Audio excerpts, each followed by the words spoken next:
वाजली तर तो अपराधी. देवेंद्र फडणवीस मी तुला नाही आणू शकत. तू माझा बळी घेणार आहे ना, उपोषण करून मरण्यापेक्षा, तू जेलमध्ये 420च्या माध्यमातून टाकण्यापेक्षा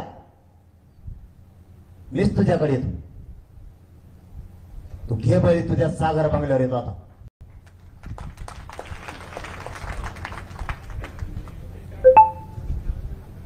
तू साधी सोपी गोष्ट समजतो आणि इथून पाठीमागे ज्यांना तू असे षडयंत्र करून दाबलं त्यांच्यासारखं मला नको समजू. तुम्हाला बाकीच्यांसारखं समजू नको.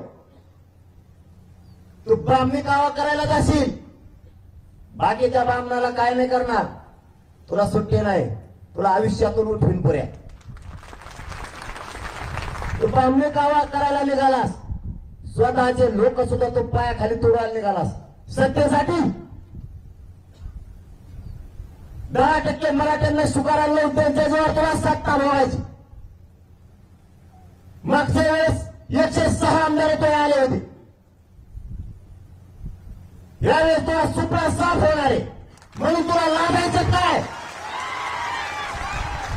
तू 10% अंतर लागितो ते आरक्षण केलेलं आहे.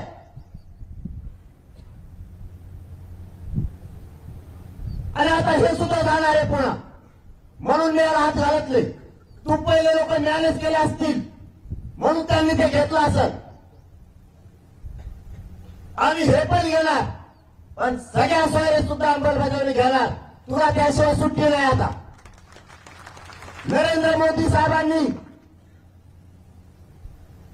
याचं षडयंत्र बंद करावं. आता याचा परिणाम तुम्हाला 14 राज्यातले शेतकरी सुद्धा भोगायला लागणार आहे. तुम्हाला आता सोडीत नाही कोणी. तुम्ही शेतकऱ्याचे मोठे पाडायला निघाला तुमच्या सत्तेसाठी. तुम्ही पटेल समाज सगळा संपवायला निघालात गुजरातचा. मराठ्यांच्या आणि भारत देशातल्या क्षेत्रीय मोठ्या जाती संपवायचा तुमचा वेळ आहे. यादव समाज, जाट समाज तुम्ही पुरा संपवून आणलाय.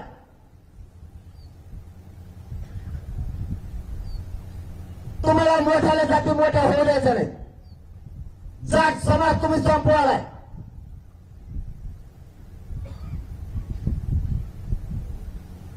ही कोणती तुमची रणनीती आहे?